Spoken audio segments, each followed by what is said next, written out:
ഇന്ന് ഡേ 81 ആയിരുന്നു. അപ്പോൾ നമ്മൾ ഈവനിങ് ഓൺലൈൻ ക്ലാസ്സൊക്കെ കഴിഞ്ഞതിന് ശേഷം ഫസ്റ്റ് സെറ്റ് പുഷപ്സ് നമ്മൾ ചെയ്തു. ഞാൻ ചായ കുടിച്ചതിന് ശേഷം നമ്മൾ നേരെ Angamaly Vengoor Spartans martial arts ക്ലബ്ബിൽ പോയി. അവിടെ നമ്മൾ ഇടയ്ക്ക് പോയി പ്രാക്ടീസ് ചെയ്യാറുള്ളതായിരുന്നു.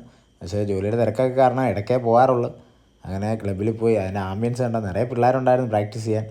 അപ്പോൾ അവരുടെ കൂടെ അവർ വർക്കൗട്ട് കൊടുത്തതിന് ശേഷം നമ്മൾ ഒരു സെറ്റ് പുഷപ്സ് അവരെല്ലാവരുമായിട്ട് നമ്മൾ ചെയ്തു. ഒത്തിരി സന്തോഷമുണ്ട്. ഇവരെല്ലാം നല്ല രീതിയിൽ ഹാർഡ് വർക്ക് ചെയ്യുന്നുണ്ട്. കൂടെ നിന്ന് നല്ല കട്ടയ്ക്ക് പ്രാക്ടീസ് ചെയ്തു. അപ്പോൾ നമ്മൾ എത്ര പ്രാക്ടീസ് ചെയ്യുന്നു അതാണ് നമ്മുടെ എല്ലാവരുടെയും റിസൾട്ട്. ശേഷം ഷാഡോ ബോക്സിംഗ് ആയിരുന്നു. അപ്പോൾ അതിൽ കുറച്ച് സീനിയേഴ്സും കുറച്ച് ബിഗിനേഴ്സും ആയിരുന്നു. അപ്പോൾ അവരെല്ലാവരും ഷാഡോ ബോക്സിംഗ് ചെയ്തു കുഴപ്പമില്ലാത്ത രീതിയിൽ. അതിനുശേഷം ഇന്ന് റെസ്ലിങ്ങും BJJ ആയിരുന്നു. അപ്പോൾ ഓരോ ദിവസം ഓരോ ടൈപ്പ് വർക്കൗട്ടാണ്. ബോക്സിങ്, കിക്ക് ബോക്സിങ്, MMA എല്ലാം ഉണ്ട്. BJJ ടെക്നിക്സ് ഒക്കെ പഠിച്ചുകൊണ്ടിരിക്കുന്ന ടൈമിൽ ഞാൻ ഫസ്റ്റ് സെക്കൻഡും സെറ്റ് പുള്ളപ്സ് കംപ്ലീറ്റ് ചെയ്തു. അപ്പം ഇത് കുറേ ടെക്നിക്കുണ്ട്. ഇതിനകത്ത് കുറേ പഠിക്കാനുണ്ട്. നമ്മൾ ബോക്സിങ്ങിലാണ് ഫോക്കസ് ചെയ്തേക്കുന്നത്. അതുകൊണ്ടാണ് എനിക്ക് ഇതിനെക്കുറിച്ച് അറിയാത്തത്. ബട്ട് എന്നിരുന്നാലും ഇതെല്ലാം പഠിച്ചിരിക്കണം. നമ്മൾ എന്ത് തന്നെ പ്രാക്ടീസ് ചെയ്താലും അതിലെല്ലാം മാക്സിമം എക്സ്പേർട്ട് ആവാൻ ശ്രമിക്കുക. മീൻസ് എത്രയും നല്ല രീതിയിൽ പ്രാക്ടീസ് ചെയ്യുക, ഹാർഡ് വർക്ക് ചെയ്യുക. അപ്പം അലൻ കോച്ചും വികാസ് കോച്ചുമാണ് ഇവിടെ ചെയ്യിപ്പിക്കുന്നത്.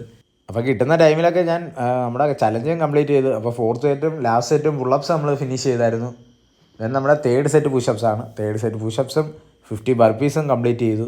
അപ്പോൾ കൂട്ടുകാരൊക്കെ ശ്രദ്ധിക്കുക, നല്ല ഹാർഡ് വർക്ക് ചെയ്യുക, അതിനനുസരിച്ച് നല്ല റെസ്റ്റ് കൊടുക്കുക, ഫുഡിൻ്റെയൊക്കെ എല്ലാം ശ്രദ്ധിക്കുക, എന്നാലേ നല്ല റിസൾട്ട് കിട്ടത്തുള്ളൂ. അപ്പോൾ അതിൻ്റെ കൂടെ നമ്മൾ 10 ബാക്ക് ഫ്ലിപ്പും അവിടെ തന്നെ നമ്മൾ കംപ്ലീറ്റ് ചെയ്തു.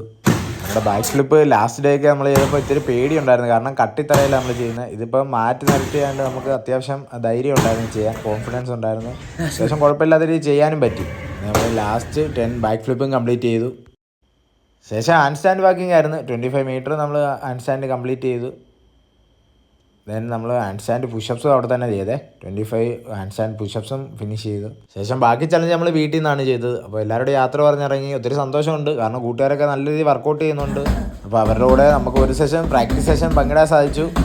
വീട്ടിൽ വന്നതിന് ശേഷം പഞ്ചിങ് ബാഗ് 1000 പഞ്ചസ് നമ്മൾ ഫിനിഷ് ചെയ്തു. ദെൻ നമ്മൾ ലാസ്റ്റ് പുഷപ്സ് കൂടെ ഉള്ളായിരുന്നു. ശേഷം നമ്മുടെ ലാസ്റ്റ് സെറ്റ് പുഷപ്സ് ആയിരുന്നു. അങ്ങനെ നമ്മൾ 500 പുഷപ്സും ഫിനിഷ് ചെയ്ത് നമ്മുടെ ചലഞ്ച് എല്ലാം ഫിനിഷ് ആയിട്ടുണ്ട്.